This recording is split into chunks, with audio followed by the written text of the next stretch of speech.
There we go. Now we're live. Wow, look at that. Cool. So we are basically going to do a little bit of a discussion about who we are and how we got into this and fill in some details. One for people who kind of are wondering why two random software engineers have a serious obsession with like cardiovascular disease pathology and insulin resistance. So I'm Nick Andre. For those of you who don't know me, I'm a Google engineer here in Seattle. And in my spare time, I eat a pretty much carnivorous diet at this point. And this is my compadre, Nathan. Hey, folks. I'm Nathan Owens, and I'm a software engineer for Netflix. So I guess technically not a software engineer. I work on all the content delivery infrastructure as my day job so that your Netflix video streaming works. But in my spare time, I'm also pretty obsessed with the root causes of cardiovascular disease and all kinds of chronic disease, because my LDL is super high from eating a mostly carnivorous ketogenic diet, and I want to make sure that that's not going to kill me.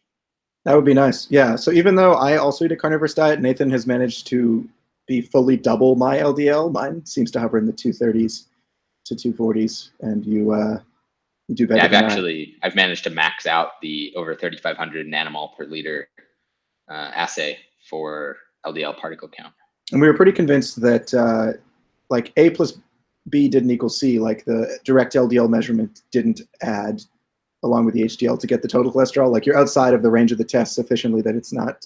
Yeah, it just doesn't work. My remnant cholesterol is negative apparently, which seems implausible. So anyways, from my side of things, I kind of got into the nutrition sphere the way most people do. So I have a whole nutrition talk for those who want to hear more about this in detail, but I ended up gaining weight abnormally, starting with I had kind of a pretty severe like illness when I was in 3rd grade and ended up underweight. But by the time I was in 4th grade and into 5th grade, I had gained enough weight that my mom took me to the doctor to kind of understand like why I was gaining weight so fast. And they're like, oh, of course, you're just like a slovenly glutton. You just need to be less gluttonous. And so I kind of applied that mantra throughout my entire childhood and through my early college years. And it was just about totally ineffective at achieving any measurable increase. Really, all that it did was kind of make me pretty unhappy because when you deal with a framework that's like basically equates being overweight with being weak-willed, and then you try your best to be as strong-willed as you possibly can, and you totally fail, the only conclusion you can really draw from that is that you're kind of a worthless human being. And that's it sounds almost like a reductio ad absurdum, but that's actually what the hypothesis kind of implies if you take it literally. And then I ended up trying a ketogenic diet in 2014, and the results were they absolutely blew me away. Basically, all of a sudden I was fit and happy and healthy, and exercise felt good, and I had energy back. And I was very, very confused because that wasn't supposed to happen. And I remember when I was in that first phase, I Googled, people kept saying that you should eat fat in a ketogenic diet. And at a certain point, some other people said, well, that's bad, like fat's bad for you. And I was like, well, that's confusing. So I just Googled, does saturated fat cause heart disease?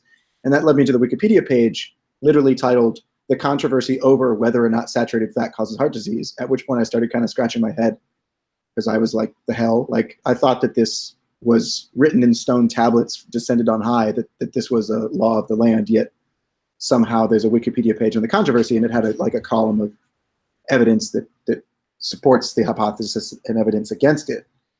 And I ended up going to Low Carb Breckenridge, which back in 2018, which was a pretty awesome experience. I had never been to one of these conferences, and I'd seen all the talks on YouTube, but I'd never been. And my dad basically, like, out of the blue messaged me. He's like, hey, like, what do you think about going to Low Carb Breckenridge? And I was like, well, I didn't really want to go alone. And then he was like, well, if I go, kind of was thinking of going. And I'm like, okay, well, if you go, I'll go. And then it was like 2 weeks out, and we booked our tickets in 2018 and both ended up at like 9,500 feet of elevation in Breckenridge together, which was a pretty awesome experience. But I got more seriously into the science at that point after seeing all these people who were doing this really amazing work to understand, because the whole thing about a ketogenic diet is it works, but we don't really know why. it's kind of that anomalous observation that suggests that the food pyramid was wrong, but it's not clear yet what are the mechanisms and what's going on. And people even today debate over, I know Kevin Hall vehemently disagrees that the carbohydrate insulin model is the dominant reason, or, and it leads to a bunch of very interesting hypotheses. Like, one of the things that I would really like to see are better data on, when you put someone on a meat-only diet, how important are calories? And if you, kind of randomize people when you've eliminated food that might be considered toxic, like what does that do to the caloric balance theory? And I'm suspicious that it's not going to come out as a caloric balance theory would posit. If you randomize people to like under calories, like 2,000 calories a day versus normal at like 2,700 versus like 4,000, I think you'd see weird things when it came to weight management. But anyways, so I ended up, I forget exactly what led me into heart disease, but I remember being kind of bothered by a lot of the vernacular. Like, you get to medicine and it's this incredibly precise field where they use very accurate terms and they have their own set of vocabulary. And when it came to heart disease, it seemed like there was a lot of hand waving going on. And even within web pages on WebMD and things, you got very vague terminology. And I started to ask some questions. I was like, well, there was this contention about lean mass hyperresponder, and Dave Feldman was talking about that at Breckenridge. And I was like, well, how much of the cholesterol in an atherosclerotic lesion is inside LDL versus not? Like, what is the composition of an atherosclerotic lesion? And I tried to find the answer to that question and found it incredibly difficult to dig up basic facts on it. And I kind of, being a cynic, I was like, well, something tells me that if the basic information about the pathology supported the conventional axiom, that would be all plastered all over the internet. But yet it's really, you got very vague answers, like heart disease lesions are kind of comprised of fatty, waxy stuff, and that's higgledy-piggledy, good day. And therefore, didn't like the bacon. And it was like, wait a minute. I was like, that's fishy to me. And sure enough, if you looked at like the National Institute of Health's webpage, they just straight up admitted that we have no idea what's going on. I find some of the language they use funny because they kind of, if you actually read through the webpage on atherosclerosis from the National Heart, Lung, and Blood Institute, it says like, it goes and defines the disease, and then it says like cause of atherosclerosis, and it says the exact cause of atherosclerosis is not known, and then it says something totally irrelevant. It's like, but heart disease is a slow disease, and it goes back to like defining the disease. So they say, they kind of try to imply that they know the not exact cause of heart disease, and then most of the time when people are actually talking in the cause section of atherosclerosis, they go back to definition of the disease itself. So anyways, I kind of started, I was like, well, where can I find really high quality literature on heart disease? And I was actually really unsure where to start. I had read kind of Malcolm Kendrick, a lot of his blog posts, and I found it pretty interesting, but at the same time I felt that it wasn't clear from reading Malcolm Kendrick's blog what exactly I was supposed to do. He kind of like recommends some supplements and to not be stressed, and then that's kind of it. And that didn't sit well with me because you read like Nina Teicholz, and it's clear that there was an epidemic going on at some point in time, and different people have different perspectives on this. But I think the fact that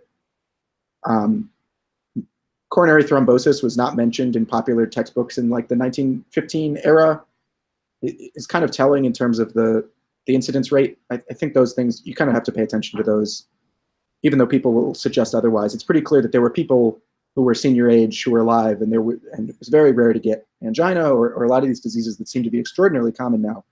And so I wanted something that was a little bit better than that. But one of the books that Malcolm Kendrick referenced was a conference proceeding. Apparently his mentor was Elspeth B. Smith. Right? There was a conference proceeding that was referenced where Elspeth spoke a lot about, I forget exactly the page it was on in Kendrick's, but I think it was talking about the fact that a fatty streak was a separate and independent pathology from a mature atherosclerotic lesion. So it appeared that a fatty streak was not a precursor to an like a fibrous lesion, and that I found pretty interesting. So I ended up buying that book on Amazon and then kind of went through the whole book as much as I found kind of interesting. And it was actually incredibly insightful. That book spent a lot of time talking about things that contradicted hypotheses. They said for the first time that I'd ever seen in heart disease research, it said, this seems to run contrary to our hypothesis, was a phrase that I found in that book. And I was like, oh my God, I've never seen that before in any heart disease paper that I've ever read in my life. And I started kind of walking the citation tree from there and ended up, they cited Velikan and Velikan, which at that point I proceeded to go to the library and print out every single paper that Velikan had published in the journal Atherosclerosis, all the way from like 66 to the mid 80s. And then I realized that he had written a book and bought that book. Actually, I bought the only 2 copies on Amazon that were anywhere near affordably priced, because I knew that this, after I got the first copy, I realized it was a pretty important book, and I was unable to find any information on this elsewhere. And that book was very dense, but incredibly illuminating in terms of the pathology, and again, repeated all these observations that he said rather directly that it was clear that risk factors did not predict the beginning of heart disease, and that we were clearly missing something. He talked about these paradoxes of the fact that if we have a response to retention hypothesis, where our primary idea about how heart disease happens is that LDL gets in there first, there's a huge problem if you can go and look in deceased tissue and find early heart disease lesions that don't have any lipid accumulation whatsoever. And so that, reading through this has been, it was a very enlightening experience, and I really enjoyed how precise he was, and how, I mean, just the number of references is absolutely staggering in that book, and as well as the thoroughness. And he talked about a number of things that even at the time I didn't necessarily think were that important. He had an entire chapter on like the electrical systems of the heart, and I said, oh, that doesn't matter. Atherosclerosis, clearly totally unrelated to the electrical system. And then, like, lo and behold, recently we're finding that I really need to go reread that chapter.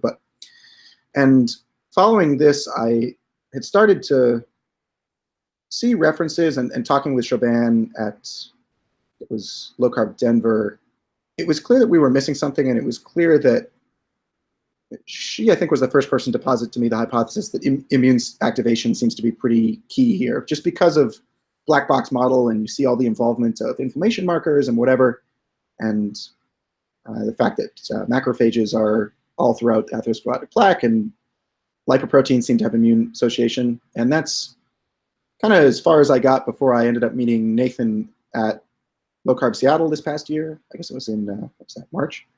Yep. Yeah, so, and then he has been sending me just a prodigious number of papers. Like, my phone, I'm trying to get work done, and it just like buzzes every few minutes with a new paper.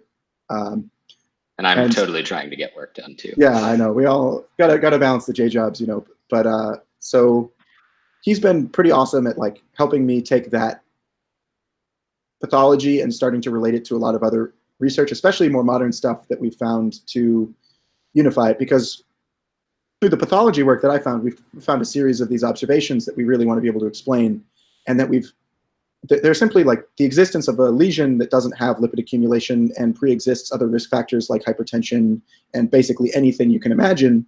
That really, especially because a lot of this pathology work was done in, I guess, the Ukraine in the 60s, 70s, and 80s, before the obesity epidemic really happened. And so to observe that you have young adults in their 20s with early fibrous lesions, we really need to be able to explain that. And basically what Velikan said was that predates all risk factors that one would expect. You know, they didn't have elevated LDL, they didn't have anything else. We need something that's better to explain how atherogenesis is happening. And I know, you know, the running hypothesis is that, oh, it's always and for all time happened to all humans. I don't know, especially given other animal species comparisons and the extent to which we've changed our diet. So anyways, that's something that I've been very interested in. And I guess, Nathan, you want to talk a little bit about what you have been looking into? Yeah, sure. So I guess to give a little background about myself, I got pretty fat in college and had some health issues. Prior to that, I had asthma and allergies as a kid. And in my first year of college, I definitely had the freshman 15, packed on the pounds. And I think around 2012, which I started calorie counting because, of course, that's what you get told. Like Nick said, it's calories in versus calories out, of course, and simply count your calories in MyFitnessPal and log your exercise in MyFitnessPal. And if the number is negative, you'll lose weight. And everything will be fine. Your visceral adipose tissue will go to 0, and you'll be happy and healthy for all time. Yeah, that's totally how it works. Turns out, not really. Did manage to lose some weight doing that, but it wasn't super pleasant.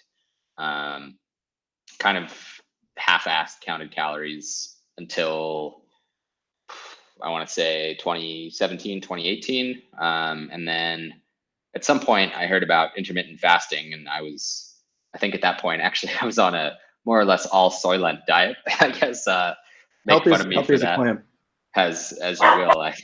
I felt pretty good, honestly. I was drinking a lot of like coffeeist and chocolate flavors. It was pretty decent, but I'd heard about intermittent fasting, and I was like, well, that's surely one way to restrict calories.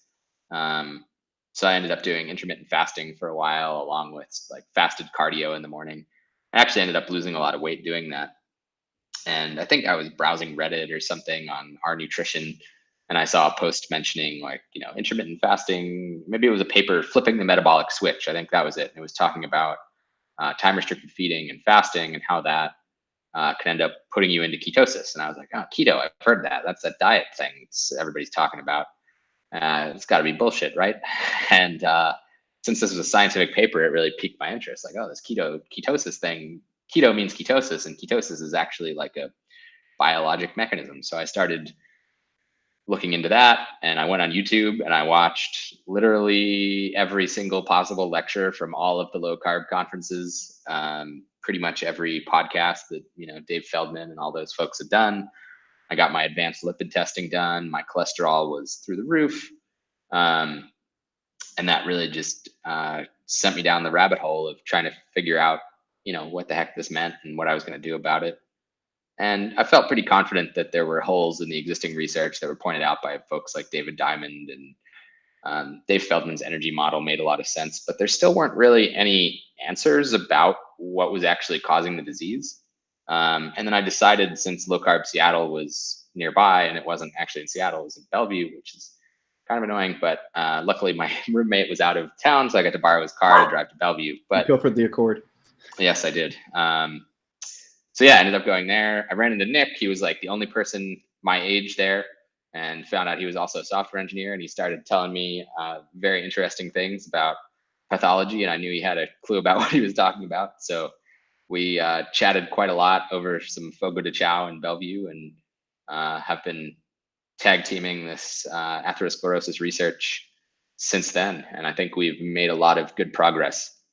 So like Nick was mentioning when he talked to Siobhan Huggins at Low Carb Breckenridge, I was talking to Dave Feldman and Siobhan at Low Carb Seattle, along with Nick. And Dave was telling me kind of his spitballing hypothesis that it was something to do with, the body couldn't repair atherosclerosis. It was an inability to repair. Siobhan had, kind of a basic immune hypothesis that LDL was involved in the immune system. And my thought with the response to repair was like, hey, autophagy, that's a thing. Like, how is that related? So I started digging into how autophagy and AMPK and mTOR inhibitors and all these things kind of play in. Found a lot of super interesting stuff there that we'll probably have to come back to, because I think that loops in. But eventually found just a treasure trove of immune-related pathways that relate very well to the pathology research that we found, and can really explain a lot of the anomalous observations. Things like the paradox with low lipid levels but high cardiovascular disease in folks with rheumatoid arthritis and other autoimmune diseases. It could potentially explain why those with atherosclerosis have increased risk of cancer. I just think it's a way more compelling hypothesis that can actually explain the observations, whereas the current LDL causal hypothesis kind of ignores a lot of anomalous observations. And I think a couple. Yeah, I mean, even if it's just a couple, I think, a reasonable hypothesis in science that has such broad implications, since atherosclerosis and myocardial infarction are essentially the number one cause of death. It's important for a theory to actually, or a hypothesis in that theory to be able to explain the observations. And I think the current theory fails to do so. And it's important that that's remedied so that we can actually make progress in targets to resolve this, which is probably diet. I think. Surprise, it's nutrition. Yeah, and all this stuff we're putting in our food hole is actually important, it turns out. And that's something we have to do. And speaking of what we put in our food hole, I too am currently, as of recording, doing more or less a carnivore diet, and my digestive system has never been happier in my whole life. Used to get a lot of stomach aches when I was eating crap food, and my digestion is perfect. My mental clarity is awesome, and very much enjoying it. Eating pounds and pounds of steak. It's pretty great. Yeah. And just talking about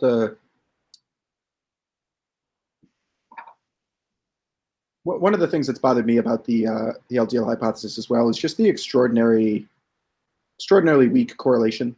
We've just accepted a model where, from my experience, if you think that A causes B, you should expect a very strong correlation. If you hypothesize that cigarettes cause lung cancer, you should expect to see that there's a huge correlation, especially if that's the cause. When you find very weak cause, that's usually an indication that you are looking in the right ballpark, but that you are some degree removed from the actual answer to the problem, right? If you're seeing kind of perturbations, because with LDL, what you do find is that you have an association sometimes, an inverse association other times. It's clearly not totally independent. It's clearly involved. But the first assumption that you'd make is like, well, you're kind of nearing the right mechanism, but you're probably 3 degrees removed from the mechanism itself. That's the first assumption you'd make from an engineering perspective if you found those sorts of numbers. And instead, what you find is these extraordinarily contorted logical whatevers, frameworks, and ad hoc hypotheses to kind of justify these increasingly, even though it's increasingly obvious, we're simply unable to explain what we see. And I think, you have a drug that, pretty much fails to do anything meaningful. Like, if your hypothesis is that cholesterol causes heart disease and fat raises cholesterol, and you have a drug that lowers cholesterol, so attacks the second half of that hypothesis, and even despite the fact of a 70% reduction in LDL, totally fails to even make the mortality budge, that's a pretty clear indication that you've missed. And instead, we get these bizarre models where people take the conclusion that the drug didn't work and they say, well, it must just be that was the way it was meant to be, which is, it must be a characteristic of the disease itself, which, find me another disease that has such a characteristic where when you remove the cause, if indeed LDL is so important, and you don't actually stop people from dying in any appreciable amount of years. I think that it would be very interesting to put people on a whole foods or a carnivore diet, especially if you got people who are secondary prevention who are very likely to have a repeat heart attack. I think that would be a really fascinating study to do, because that would at least test the nutrition hypothesis if you can totally eliminate the problem. We'll see. One of these days I'll have my wish to get a horde of 200 of them and randomize them between standard of care and absolutely no medications plus a healthy diet, I don't know if the ethics board will approve of that. Let's start with our feeding study. I think that's perhaps a little less risky. If we show that we don't kill everyone in the feeding study by feeding them 4,000 calories of meat, then maybe the ethics board will let us move on to some heart attack prone old people. Yeah. Well, it's definitely interesting. I don't know if you we can probably talk for hours. So our plan is to kind of create a podcast where we go into depth in these things. We'll talk about the pathology. We'll talk about the explanations that we want to be able to explain. We'll talk a little bit, flogging a dead horse on why we think the LDL hypothesis is not that great. And we'll also go into the immune stuff and, as best we can lay out, understand the pathways and provide all the, one of the things we've been doing is kind of looking at multiple different angles on this problem and trying to make sure that when you attack the problem in different ways, Malcolm Kendrick talks a lot about this, but making sure that when you approach the problem in different ways, you look at, does the drug do the same thing as this and that? if you have multiple different angles, mutations and drugs and autoimmune diseases and other things like that, that if you can see them aligning, that gives you greater confidence in the hypothesis. So we'll have to, obviously, a lot of ground to cover. Anything you haven't? Yeah, we're also going to do interviews with people who are doing interesting things in the space. So we've got an episode recorded this morning with Gabor Erdosi, where we talked about the immune system, gut hormones like GIP-1 and other incretins, insulin. We talked about food additives, his theories, the immune system, all kinds of stuff. And we're looking forward to recording more of those. I can't say that all of these people will definitely be on the podcast, but we're in conversation with Dave Feldman, Paul Saladino, Ethan Weiss, who's a proponent of the LDL hypothesis, Spencer Nadolsky, who's also pro LDL hypothesis, Nadir Ali, who's an interventional cardiologist, and some other folks. So we'll look forward to those. We're going to be posting them on the Patreon early, and then they'll be posted on your favorite podcast app. We'll post the videos on YouTube, and we'll probably try and get some show notes up with studies that were talked about, things like that. If we can, obviously we have day jobs, so we can't promise the highest quality of these things, but we're going to be able to, we're going to do our best to get as much information to you as we can. And we'll also be looking to do experiments. We have a number in the pipeline. We'll be collecting Patreon funds from people willing to support us, because it turns out that overnighting ELISAs on dry ice ends up being a little bit expensive. But we are going to look into trying to tie in a lot of these hypotheses and to do extensions of existing research that we have. One of the ones how to phrase it, existing research, but trying to extend it to carnivores and access to people that within this community. Because if our hypothesis is that, one of the major confounders that I'm concerned about in the existing research is that a quote unquote healthy American may have already been exposed to multiple decades of toxic food, and that may make the results not as clear, depending upon what your model is. We talked a little bit with Gabor about what model is most appropriate for a black box characteristic. If your thesis is that we have a gut problem driving an immune problem, we really need to show a difference. One of the things that really irks me about the LDL hypothesis is that it's arguing that a relatively small difference in concentration is causing a huge downstream effect. And I think it would be much more compelling to find an effect size that is much greater, because that would give you confidence that you can see larger differences.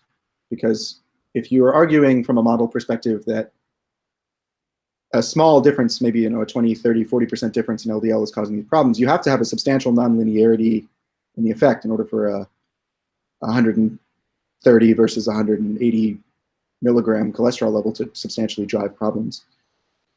So looking into we also want to be able to do experiments that people talk about doing but don't really get done. So for example, Ben Dickman has these great talks where he uses data from dogs looking at insulin and glucagon in response to protein. And we want to do that in humans. So we bought an insulin ELISA, and turns out these things, it's a enzymatically linked immunoabsorbent assay. So it's basically a little microplate with 96 sample wells, and you can put your blood in it and it changes color based on the concentration of insulin. And these things are not cheap. They range from $300 to $1,000 for 96 wells, of which you can run about 40 samples. So we have some experiments in mind to do a very high protein meal, a mixed meal of 1-to-1 protein to fat grams, and a very high fat meal. And we can actually measure our insulin response over, say, an 8-hour window or a 5-hour window. We haven't fully decided yet. We'll probably try and get some friends, and we'll try and get maybe 5 people, and we'll do a 5-hour insulin response to 300 plus grams of protein, and we'll see what happens. We could also do glucagon in the future. We can measure pretty much any biological hormone once we get the hang of these things. They're pretty straightforward. Basically cooking, right, Nick? Basically cooking. And also, sorry, my puppy has decided that something outside is very interesting. That's right. And is barking. Well, we'll wrap it up. But yeah, your Patreon funds will go to funding things like this. We're open to suggestions. If you have suggestions, we would appreciate, a full hypothesis and, expected outcomes, and, if you can be bothered with it, materials, method, and procedure, that kind of thing, so that we can kind of evaluate the merits of these hypotheses and whether it's something that we can allocate funds towards. Nick and I have both invested a lot of personal money into this already, and we'll continue to do that. And we have, no problem doing that, but we would definitely appreciate the support. Absolutely. Well, thank you everyone for tuning in. We have lots more coming up. Plenty of podcasts to check out. And we'll be rootcausinghealth.com is our brand new website. The Twitter handle is rootcause. Root causing. And the Patreon is rootcausinghealth as well. Yep. Yeah. And we'll put those links in the show Cool. notes. Thank you guys so much for tuning in.